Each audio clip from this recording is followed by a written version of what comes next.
second unit, that is partnership.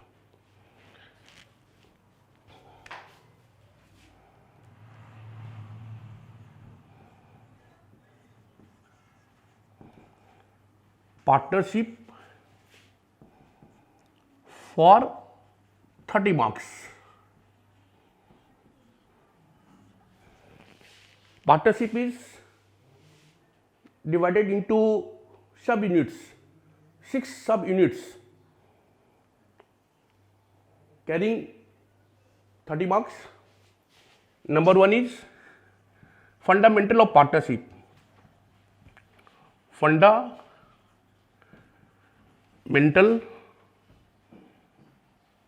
of partnership.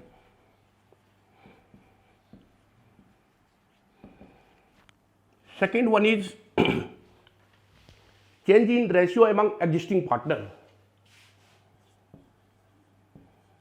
Change in ratio among existing partner. Third one is admission of a partner into partnership form. Admission of a partner into partnership form. Fourth one is retirement of a partner. Retirement of a partner from partnership firm. Fifth one is death of a partner. Death of a partner. And last one is dissolution of the firm. Dissolution of the firm.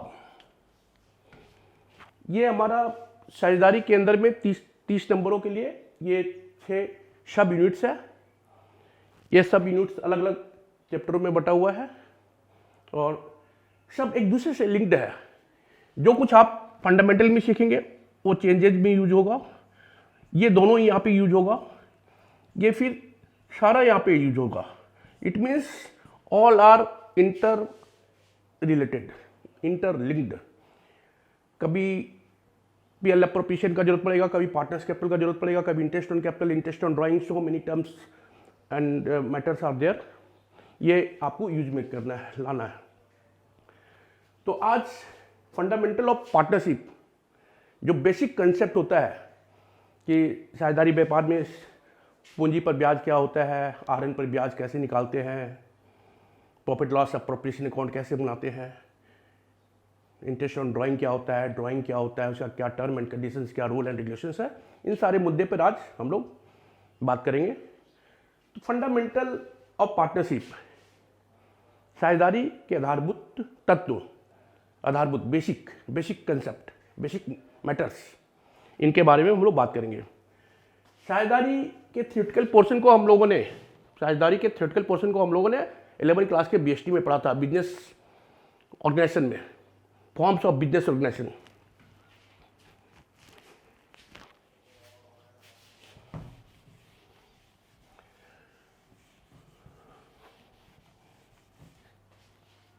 Brief में साझेदारी के बारे में हम बात करते हैं कि ये सारा चीज़ आप जानते हैं कि पार्टनरशिप डीड क्या होता है, इसका डेफिनेशन क्या है, फीचर्स क्या है, मेरिट्स क्या है, डिमेरिट्स क्या है, माइनर पार्टनर कौन होता है, उसके संबंध में क्या रूल रेगुलेशंस है, पार्टनरशिप फर्म का रजिस्ट्रेशन होना चाहिए, नहीं होना चाहिए, इट इज कंपलसरी और ऑप्शनल।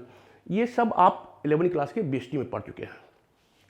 बीएसटी में आपने पढ़ा था sole trading, that is sole proprietorship, आपने पढ़ा था पार्टनरशिप, आपने पढ़ा था कंपनी, आपने पढ़ा था जॉइंट हिंदू फैमिली। इस तरह से आपने बिजनेस के फॉर्म्स को पढ़ा था कि बिजनेस हम लोग किस किस तरीके से करते हैं। इसमें पार्टनरशिप भी एक मैटर था जिसमें आप सारा थ्योरेटिकल कंसेप्ट को जानते हैं।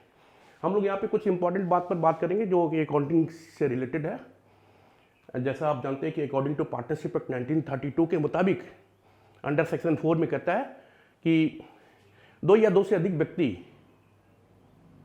लाभ विभाजन के लिए किसी वैध व्यवसाय, उनमें से सब मिलके या सब की ओर से कोई एक मिलके लाभ विभाजन के लिए करता है तो ऐसे व्यवसाय को हम लोग साझेदारी व्यवसाय कहते हैं। यहाँ पे इस डिफिनेशन से अकॉर्डिंग टू पार्टनरशिप एक्ट 1932 के हिसाब से सेक्शन 4 के हिसाब से जो डिफिनेशन दिया गया है उससे कुछ फीचर्स क्रिएट होता है, कुछ कैरेक्टरिस्टिक आता है जिसको हम लोग बोलते हैं एसेंशियल एलिमेंट्स। एसेंशियल एलिमेंट्स में पहला क्या आता है? 2 और मोर देन 2 पार्टीज, 2 और मोर देन दैट, 2 या 2 से अधिक आदमी होना चाहिए। According to partnership act 2014 amended, maximum number of partners are 50 number of maximum partner है और मिनिमम 2 है। ये एक नंबर के लिए सवाल बन सकता है कि maximum number of partners 3-4 option दे देगा, उसमें आपका आंसर 50 होना चाहिए। तो ये पहला एसेंशियल एलिमेंट ऑफ पार्टनरशिप हुआ। दूसरा है एग्रीमेंट, एग्रीमेंट बिटवीन पार्टनर्स। साझेदारों के बीच में संविदा होता है, समझौता होता है, एग्रीमेंट बनता है, जो वो पैसा लगाएंगे और पैसे से जो व्यापार होगा, लाभ बांटेंगे। इन सारे टर्म एंड कंडीशन का उनके बीच में समझौता होता है, ठीक है। इसके बाद बोलता है म्यूचुअल एजेंसीज। म्यूचुअल एजेंसी में क्या है कि डिफिनेशन के अंदर में है उनमें से सभी के द्वारा या सभी की ओर से किसी एक के द्वारा व्यापार चलाया जाता है। जब सभी की ओर से कोई एक व्यापार चलाने के लिए रिस्पॉन्सिबल होता है तो ऐसे स्थिति में एक प्रिंसिपल और एजेंट का रोल अदा हो जाता है। प्रिंसिपल और एजेंट, तो जहां पे प्रिंसिपल और एजेंट क्रिएट हो जाता है वहां पे म्यूचुअल एजेंसीज का शर्त आ जाता है। लॉफुल या लीगल बिजनेस, लॉफुल बिजनेस। इसके लिए एक छोटा सा एग्जांपल है, बहुत सुंदर है। मान लो कि 2 बंदा मिस्टर एक्स और वाई दोनों मिलकर प्लानिंग करता है कि अब चलो आज बैंक में लूटपाट करते हैं, पैसा लूट के भाग जाते हैं। दोनों पैसा लूटा, भाग गया। मिस्टर एक्स बोलता है कि ऐसा काम करो, सारा पैसा मेरे पास रहने दो, अभी पुलिस भागदौड़ कर रही है, हम लोग पकड़ में ना आ जाए इसलिए साइलेंट हो जाते हैं और बाद में हम लोग जब पुलिस शांत होगी तो पैसा बांट लेंगे। भाई बोलता ठीक है, सारा पैसा वो एक्स को दे देता है और एक्स के पास सारा पैसा आ जाता है। 15-20 दिन के बाद जब पुलिस का मूवमेंट बंद हो जाता है तो भाई बोलता भाई ठीक है, उस पैसे में से मेरा हिस्सा दे दो। एक्स रिफ्यूज कर देता है। तो आप यहां पे देख रहे हैं कि सारा टर्म एंड कंडीशन पार्टनरशिप का है, लेकिन क्या वाई कोर्ट में एक्स के ऊपर पिटीशन फिल करेगा? नहीं करेगा। क्यों? क्योंकि यहाँ पे लीगल बिजनेस नहीं है। 2 बंदा है, पहला कंडीशन है 2 और मोर देन 2 पार्टीज।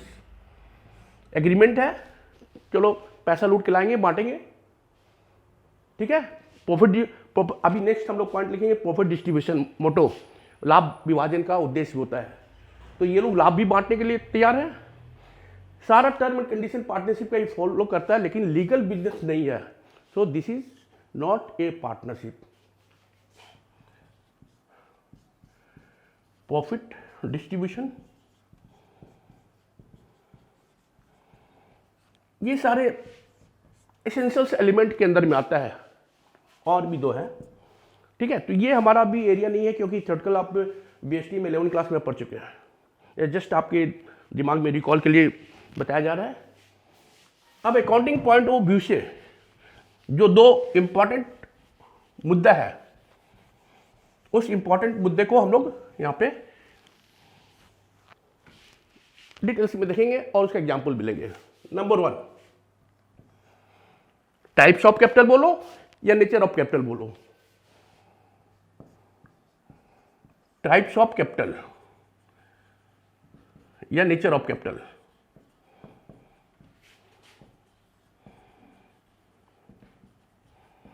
ये 2 तरह का होता है। फिक्स्ड कैपिटल,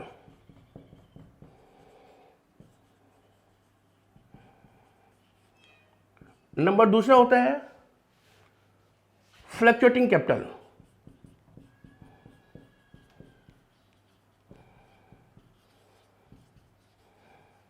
फिक्स्ड कैपिटल और फ्लक्चुएटिंग कैपिटल, ये सब पार्टनरशिप डिड में दिया रहता है, मेंशन रहता है, उसके हिसाब से अकॉर्डिंगली हम लोग काम करते हैं।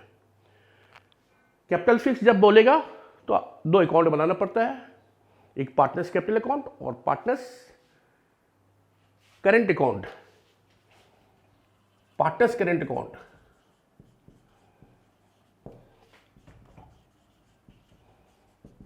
इस पार्टनर्स करेंट अकाउंट का दूसरा नाम है partners drawing account.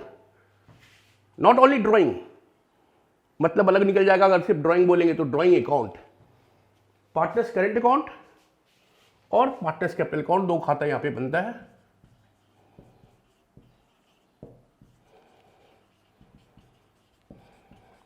When capital R fixed, जब अगर हमारे पार्टनरशिप फर्म में साझेदारों के बीच में एग्रीमेंट होता है कि कैपिटल हमारा फिक्स्ड है, तो उन कंडीशंस में हम दो खाता बनाते हैं, पार्टनर्स करेंट अकाउंट और पार्टनर्स कैपिटल अकाउंट, दो खाता बनाते हैं। और जब कैपिटल फ्लक्चुएटिंग बोलता है तो सिर्फ एक खाता बनता है, that is partners capital account.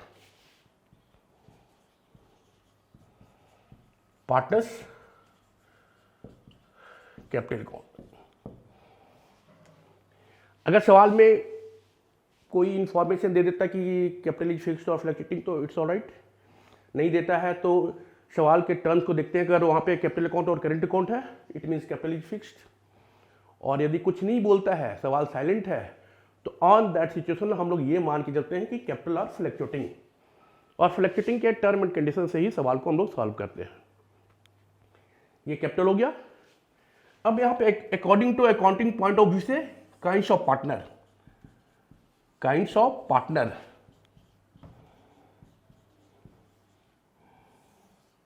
Kinds of partner, साझेदार के प्रकार, साझेदार कितने प्रकार के होते हैं। ठीक है, बिजनेस स्टडी में भी आप इसको पढ़ चुके होंगे। Number 1 most important partner, active partner. Active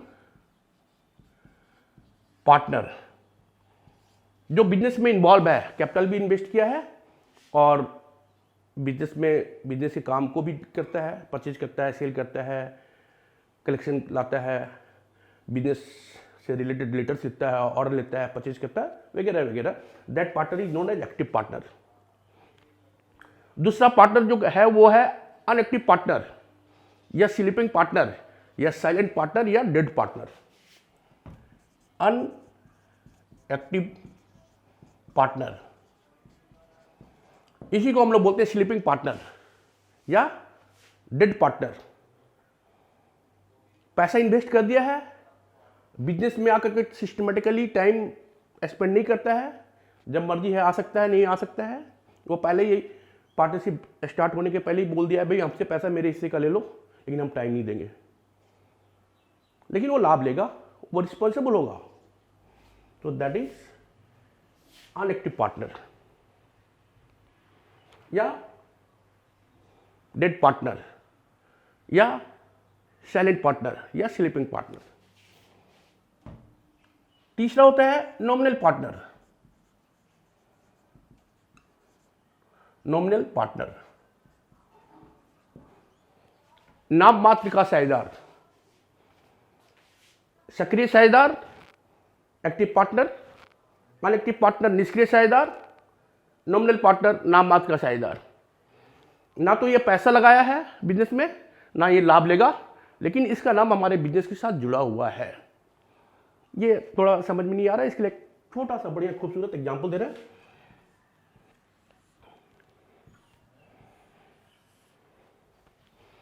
ये टाटा स्टील है और ये जीएस इंडस्ट्री है।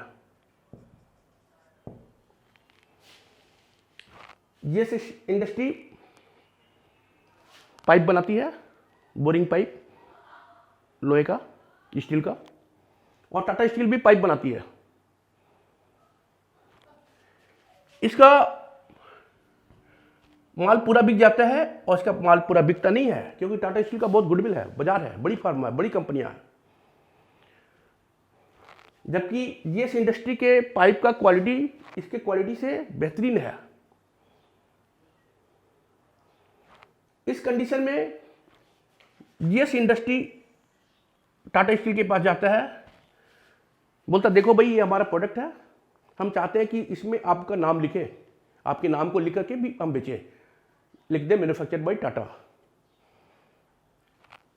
क्या आपको लगता है कि टाटा कंपनी अपना नाम देगा? टाटा कंपनी अपना नाम देगा, उसके पहले बहुत सारे बातों को ध्यान में रखेगा। पहला बात,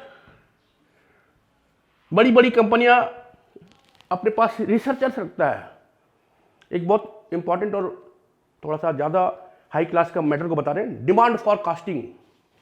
डिमांड फॉरकास्टिंग, डिमांड फॉरकास्टिंग, मांग पूर्वानुमान। कितना डिमांड होगा इसका पहले पता कर लेना। बड़ी बड़ी कंपनियां रिसर्चर्स रखते हैं, बहुत सारे पैसे खर्च करते हैं इस मुद्दे पे, और वो ये तय करते हैं कि भाई आने वाले समय में कितना डिमांड क्रिएट होगा। That is demand forecasting. Tata company का प्रोडक्शन कैपेसिटी है 80 MT। 80 MT means metric ton. 80 MT pipe बनाती है। ये स्टील पाइप जो बनाती है, बोरिंग पाइप, चापाकल में जो वगैरह में जो लगता है, ट्यूबवेल में लगता है, वाटर सप्लाई में जो लगता है, वो बनाती है 80 MT। और जीएस इंडस्ट्री बनाती है 10 MT। टोटल 90 MT हो गया। टाटा स्टील के रिसर्च डिपार्टमेंट में ये फाइंड आउट हुआ कि इस साल हमको 100 MT का मार्केट डिमांड है। 100 MT हम लोग का डिमांड हो रहा है मार्केट में। कहां से पता चला? एक्सपर्ट से पता चला। That is demand forecasting. अब क्या टाटा का कैपेसिटी कितना प्रोडक्शन है? 80 MT। जीएस इंडस्ट्री का कितना? 10 MT, 90 MT। लेकिन बाजार में अभी भी 10 MT का क्राइसिस है, crisis of 10 MT। Tata steel बोलता है ठीक है भाई, तुम अपना क्वालिटी टेस्ट कराओ हमारे पास, और 1 साल के लिए हम अपना नाम देते हैं आपको, और 5 लाख रुपया लेंगे, और टाइम टू टाइम हमारा आदमी आपके फैक्ट्री में जाएगा और मटेरियल्स का टेस्टिंग करेगा कि आपका क्वालिटी तो इन्फीरियर नहीं कर दे रहा है, जिससे मेरा नाम खराब होगा। तो इन दोनों के बीच में एग्रीमेंट होता है। जीएस इंडस्ट्री देख रहा है कि अगर टाटा स्टील को हम 5 लाख देके 50 लाख कमा सकते हैं तो आराम से इसके नाम को परचेज कर सकता है। दोनों के बीच में एग्रीमेंट होगा, रिटर्न एग्रीमेंट। टाटा स्टील देख रहा है कि मेरे टोटल 80 मेट्रिक टन सेल कर देंगे, इसका 10 मेट्रिक टन मेरे नाम पे सेल हो जाएगा। 90 MT, बाजार में 100 MT का डिमांड है, डिमांड ओवरफ्लो नहीं होगा। इस तरह से इन दोनों के बीच में एग्रीमेंट हो जाएगा। अब प्रोडक्शन तैयार होगा, जीएस इंडस्ट्री में नाम लिखा जाएगा Tata, manufactured by Tata. Manufactured by Tata, जैसा उसका लोगो है वैसा लगा देगा, ट्रेडमार्क्स लगा देगा, और लोग क्या समझेंगे कि ये जीएस इंडस्ट्री बना रहा है, लोग समझेंगे टाटा बना रहा है, टाटा स्टील बना रही है। इस तरह से ये हमारे पार्टनर के तौर पे आता है अपने गुडविल के आधार पर। तो टाटा स्टील जीएस इंडस्ट्री का पार्टनर बन गया। दिस इज नॉमिनल पार्टनर, इसका उतना जरूरत नहीं पड़ेगा, लेकिन ये क्योंकि ये मैटर है तो मैटर क्लियर करना जरूरी है। Next one, minor partner.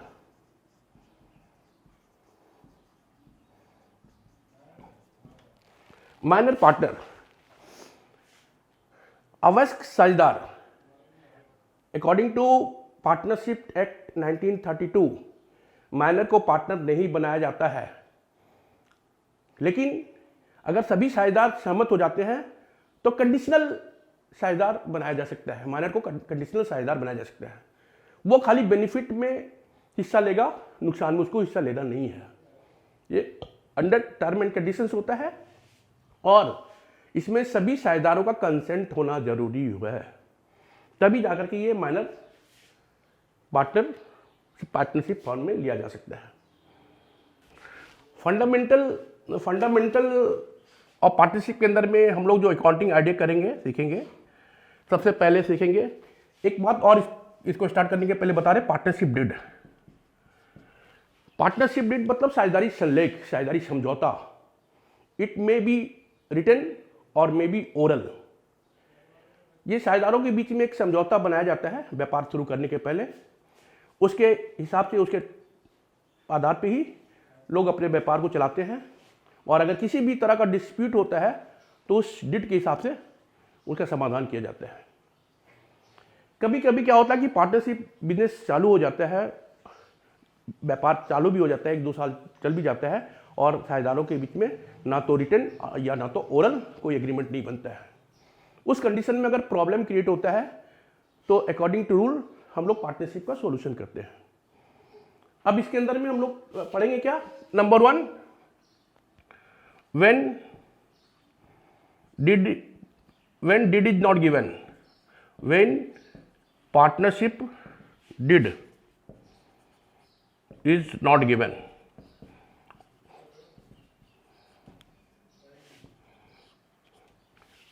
दूसरा हम लोग यहां पे बात करेंगे profit loss appropriation account, profit loss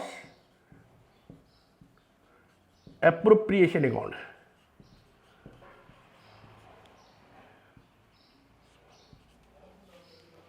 तीसरा हम लोग बात करेंगे partners capital account, capital is fixed और फ्लक्चुएटिंग।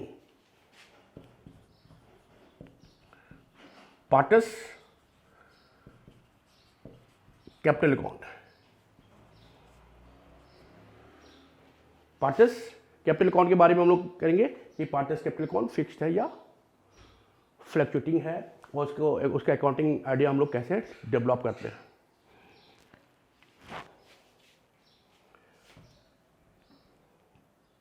इसके बाद हम लोग बात करेंगे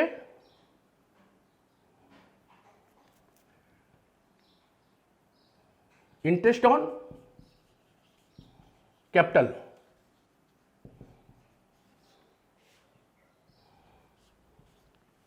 इंटरेस्ट ऑन कैपिटल, इस पे चर्चा होगा। पीएल अप्रोप्रिएशन अकाउंट बनाएंगे, पार्टनर्स कैपिटल अकाउंट बनाएंगे, इंटरेस्ट ऑन कैपिटल अकाउंट बनाएंगे।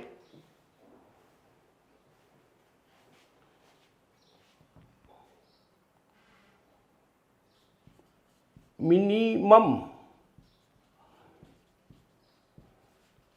गारंटी ऑफ प्रॉफिट, इस पे बात करेंगे। तो इन सारे बातों को हम लोग 1 by 1 करके मैथमेटिकली सॉल्व करेंगे। ये 5 मुद्दे को मैथमेटिकली हम लोग इसको सॉल्व करेंगे, एक एक एग्जाम्पल लेंगे, एक एक सॉल्व करेंगे, एक एक एग्जाम्पल लेंगे। नंबर 1 क्या था, when deed is not given. When did, it means partnership deed is not given.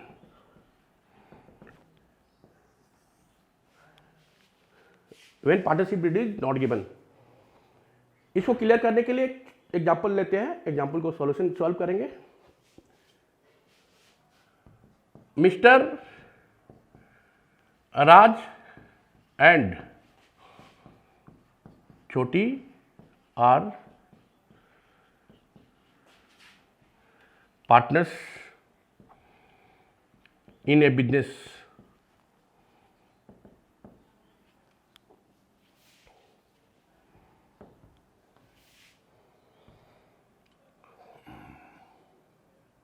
The following terms are valid or not. Number 1, Mr. Raj and Choti invested rupees 10,000 and rupees 20,000 as capital.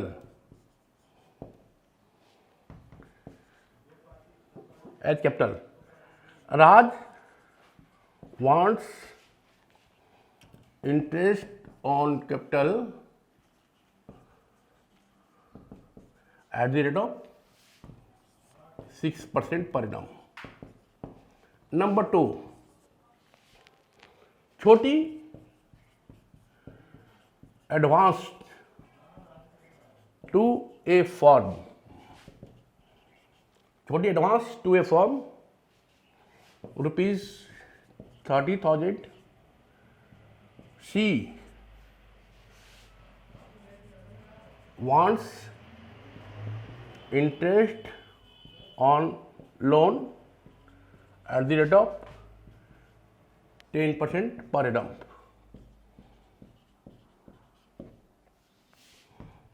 Third one,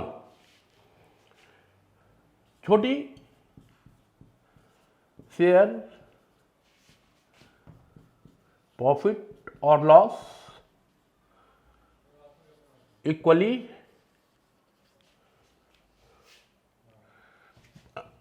profit और loss according to capital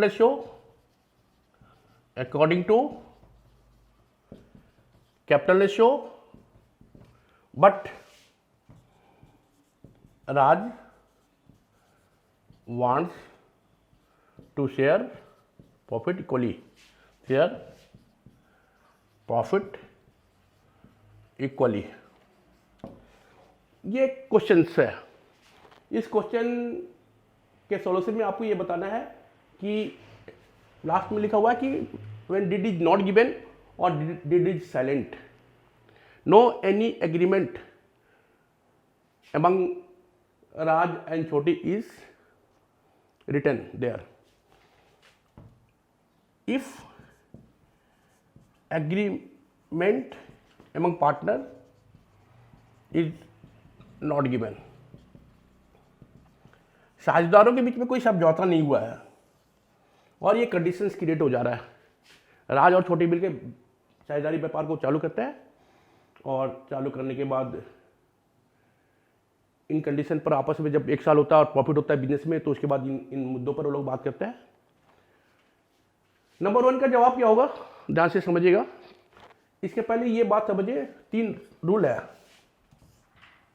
when deed are not given, ये box के अंदर में जो matter है इसको बढ़िया से समझना है। When deed are not given, number 1 case कि प्रॉफिट और loss are shared among partners equally. Profit और loss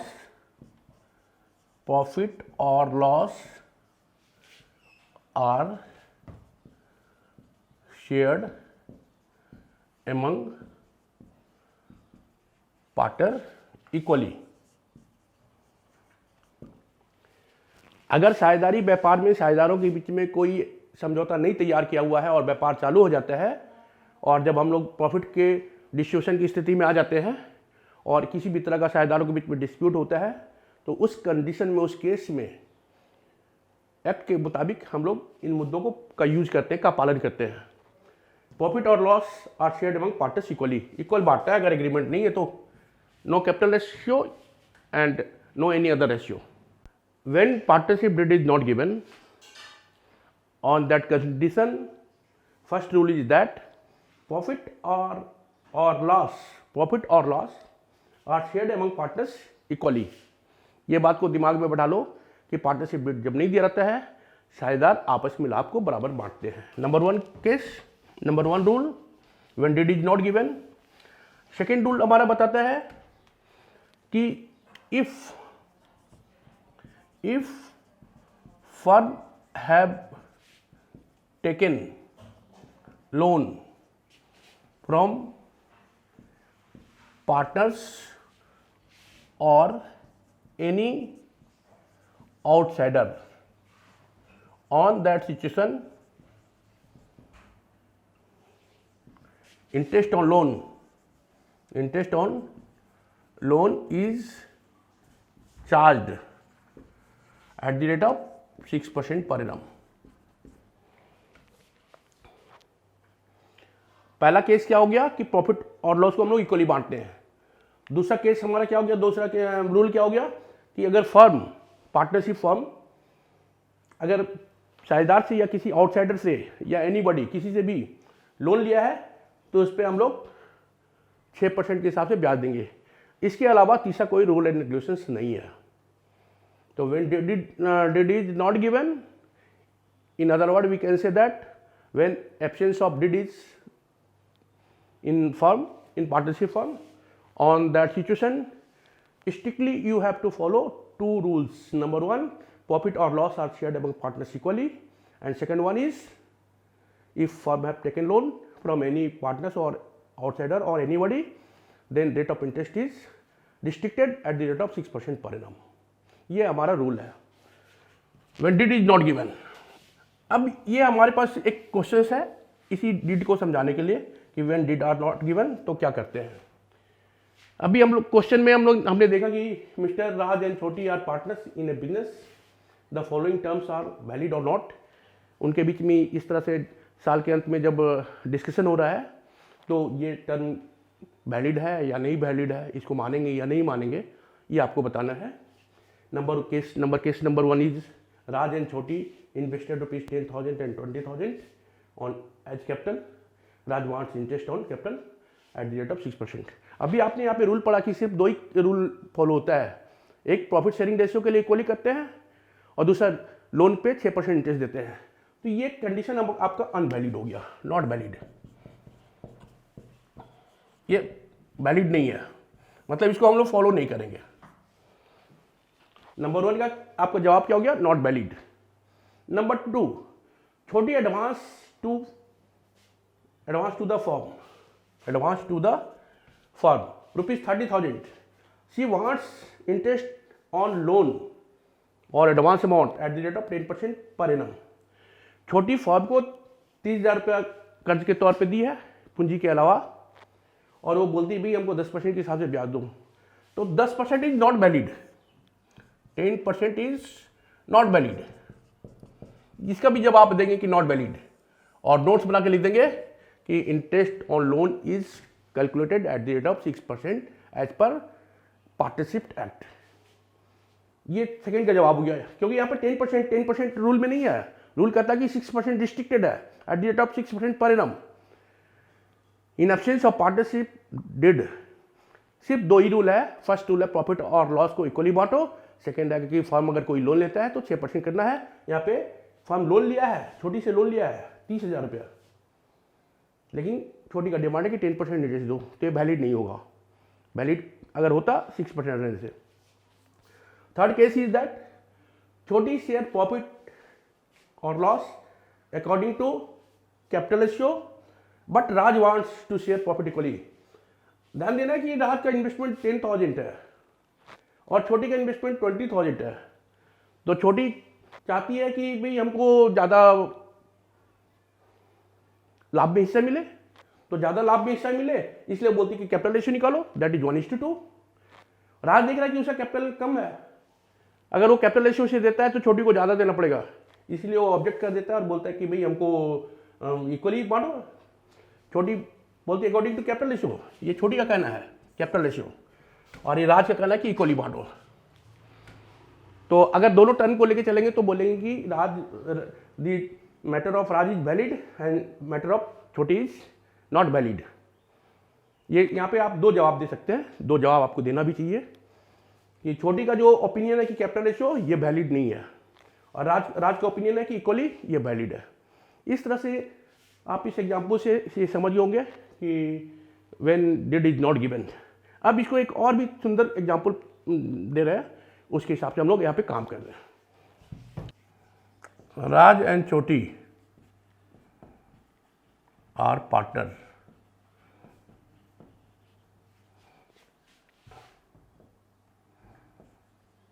they invested 10,000 and ₹20,000 into the firm.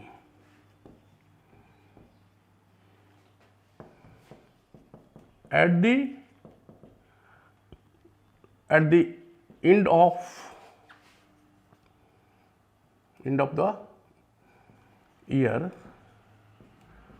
31st December 2019, they produce the following P&L appropriation account.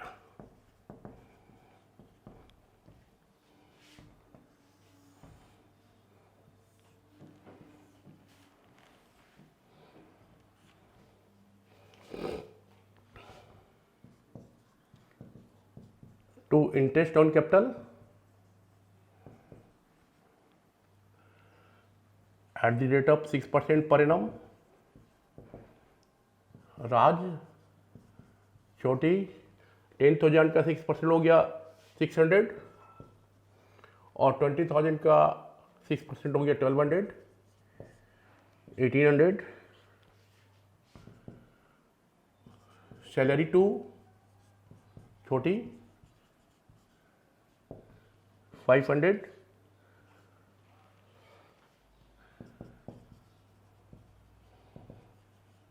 Commission to Raj 300.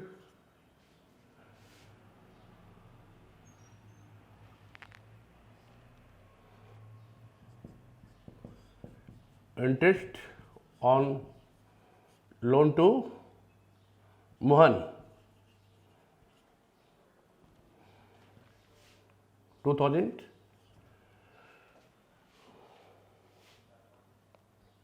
and profit are balance BD, that is profit.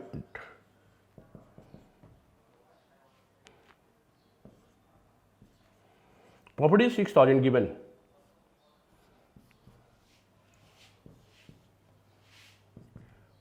Balance means profit. Transfer to Raj and Choti.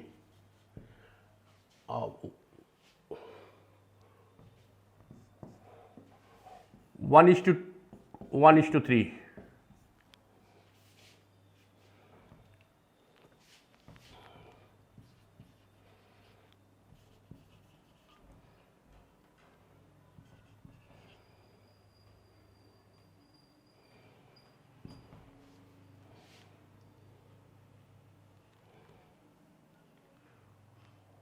One is to two.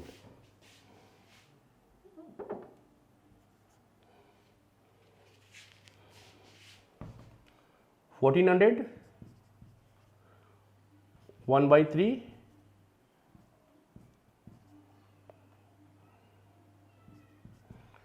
467 and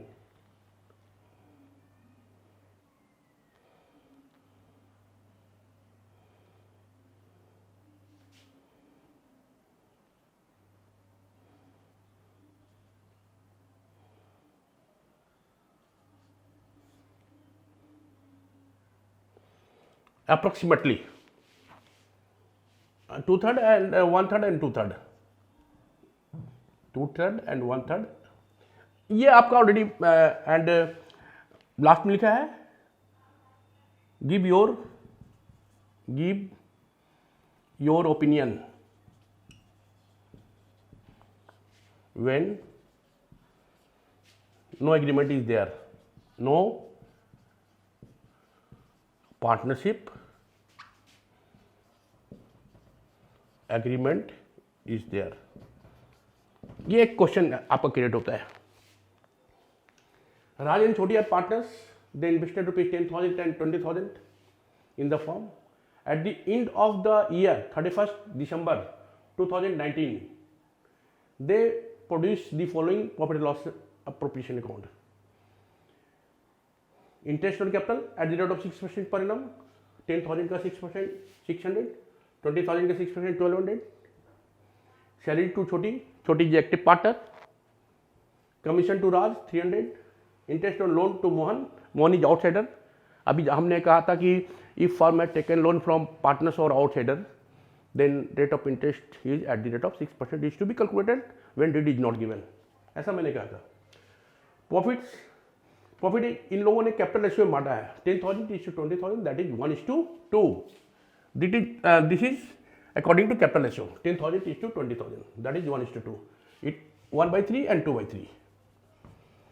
1/3, 1/3 and 2/3.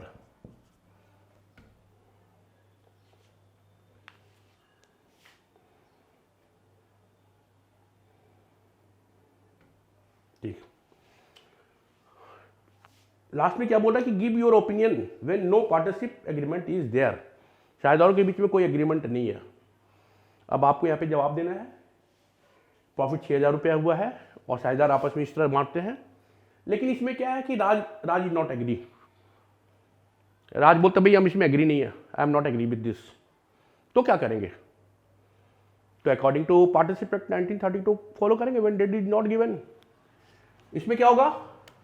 No interest on capital, इसको नहीं calculate करेंगे। No salary to छोटी, इसको भी नहीं करेंगे। No commission to Raj, नहीं करेंगे। Interest on loan to Mohan, ये हम देखेंगे कि 6% है कि नहीं। तो परसेंटेज नॉट गिवन, तो हम मान के चलेंगे 6% है, तो इसको परमिट करेंगे। फिर ये प्रॉफिट डिस्ट्रीब्यूशन को इस तरह से नहीं हम लोग एक्सेप्ट करेंगे, इसको इक्वल करना है, इक्वल मान के करेंगे। राज छोटी को बना के दी राज के सामने कि this is the position of business after 1 year, 1 accounting year. Raj disagreed with this one and decided their problem. इसके बाद क्या है, राज और छोटी जब डिसएग्री हो गया तो as per rule, as per court, as per agreement of partnership deed 1932 हम लोग काम करेंगे। डिड में सिर्फ 2 ही बात बोला है, डिड के एब्सेंस में 2 ही बात बोला है कि एब्सेंस रहेगा तो प्रॉफिट इक्वली बांटो और लोन पे इंटरेस्ट देना है। बाकी सारा बात interest on capital is not permitted, salary to active partner और unactive partner anyone not permitted, commission to other partner is also not admitted. तो सिर्फ ऐसा ही करना है। अब इसको करने के लिए क्या है, हम लोग इसको सिर्फ फिर से रीपीएल एडजस्टमेंट अकाउंट एप्रोप्रिएशन अकाउंट बनाएंगे। रीपीएल एप्रोप्रिएशन अकाउंट, तो इसका सॉल्यूशन देखो क्या होगा। सबसे पहले पीएल अकाउंट बनाएंगे। पीएल अकाउंट में बाई प्रॉफिट को लेके जाएंगे, बाई बैलेंस बड़ी 6,000। यहाँ पे ये interest on loan to Mohan is not the part of PL appropriation account, इसलिए उसको पीएल एप्रोप्रिएशन अकाउंट में नहीं ले जाएंगे। जब अभी इसके बाद हम लोग पीएल एप्रोप्रिएशन अकाउंट के बारे में बात करेंगे तब उसमें बात करेंगे कि क्या मुद्दा आता है नहीं आता, उसके फॉर्मेट को देंगे और तब आगे की ओर चलेंगे। तो इसके अंदर में हम लोग क्या करेंगे कि पीएल अकाउंट पहले बनता है, बताएंगे क्या क्या बनता है, सारा चीज़ बताएंगे, आप भी क्लियर हो जाएगा। तो यहाँ पे हम लोग लिख देंगे interest on loan to Mohan, ये 2,000 को यहाँ पे हम लोग सेपरेट कर देंगे। 6,000 दिस इज 4,000, ये हमारा बैलेंस हो गया। इसके बाद पीएल एप्रोप्रिएशन अकाउंट बनाएंगे। PL appropriation account,